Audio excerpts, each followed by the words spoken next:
Sean, you're absolutely right. As you know, the last book I wrote is entitled Justice Corrupted, How the Left Has Weaponized the Legal System. And sadly, we're seeing it come to life in Technicolor.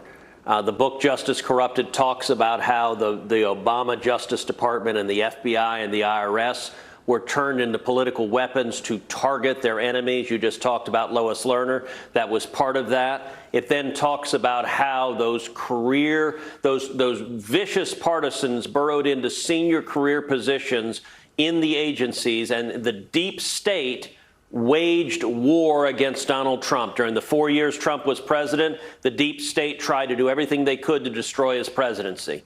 Now those partisans are back in the open. They are brazen. They are running the Biden Justice Department, the FBI, the IRS.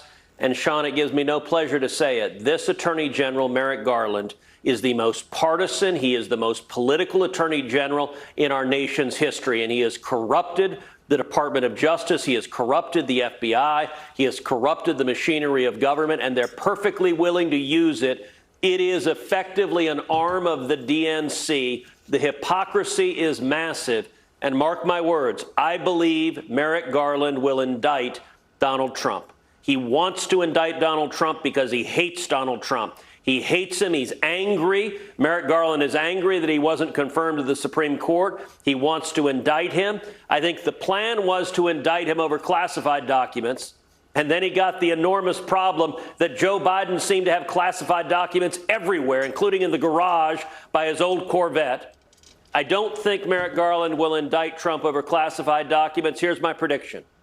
He'll indict Trump over, quote, obstruction of justice for hiding the classified documents. Now, mind you, he's not saying the underlying classified documents were a crime because he'd have to indict Joe Biden, too. He's going to instead create a crime about a non-crime. That's going to be the basis of the indictment. And I think you're right. He will also indict Hunter Biden, but he'll do it on purely personal matters, dealing with drugs and guns and tax issues for Hunter that have nothing to do with Joe Biden, because this DOJ wants to protect and insulate Joe Biden and the Biden family's corruption, and they want to use Hunter Biden as a scapegoat to justify targeting Donald Trump.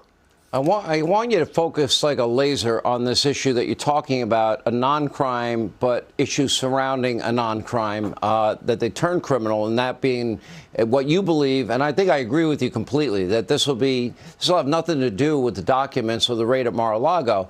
Otherwise, how would you justify Hillary Clinton? James Comey acknowledged she had top secret classified material on her servers. No reasonable prosecutor would prosecute. How do you justify Joe Biden, not one, not two, not three, I think it was 4 locations where he had classified materials? So if the special counsel made it about those issues, then America would look, well, why didn't you do it to these people? And there is no good answer for them. And what about the idea that, OK, well, now that we're going to go after Donald Trump this week for obstructing an investigation into what they're saying is a non-crime or not one that they're going to prosecute, OK, we'll throw you a bone and we'll arrest Hunter on lying about his gun application charges. That's fair? Yeah.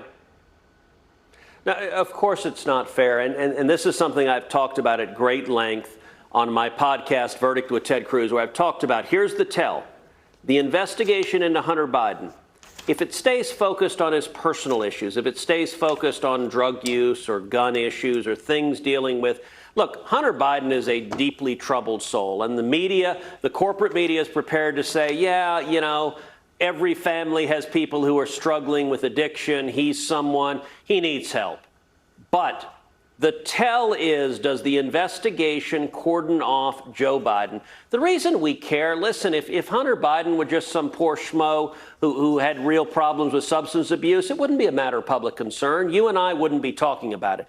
The reason it matters is Hunter Biden, the evidence suggests, made a business of selling access to daddy, to Joe Biden, selling it to enemies of America, selling it to Burisma, the Ukrainian natural gas company, selling it to the Chinese communists. And you're going to have shortly James Comer and Jim Jordan on the show. Look, the House of Representatives is getting ready to hold Chris Wray in contempt. Why? because the FBI had a whistleblower come forward and allege that Joe Biden was personally involved in a $5 million bribery scheme. We don't know the details. Comer does, but I don't.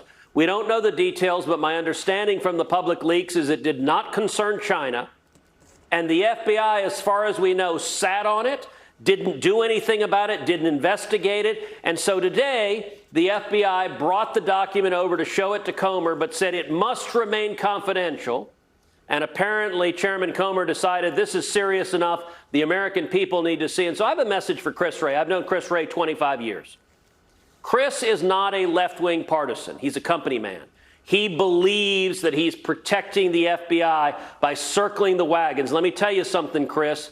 The FBI works for the American people. The American people have a right to have accountability to know, is there evidence that Joseph Robinette Biden Jr., the President of the United States, was personally involved in bribery from a foreign nation? Don't protect the career partisans in DOJ. Instead, put the public good above parochial concerns. The American people deserve to know what is the evidence that Joe Biden was personally involved with bribery. All right, Senator, very powerful. Senator Cruz, thank you. And tonight, the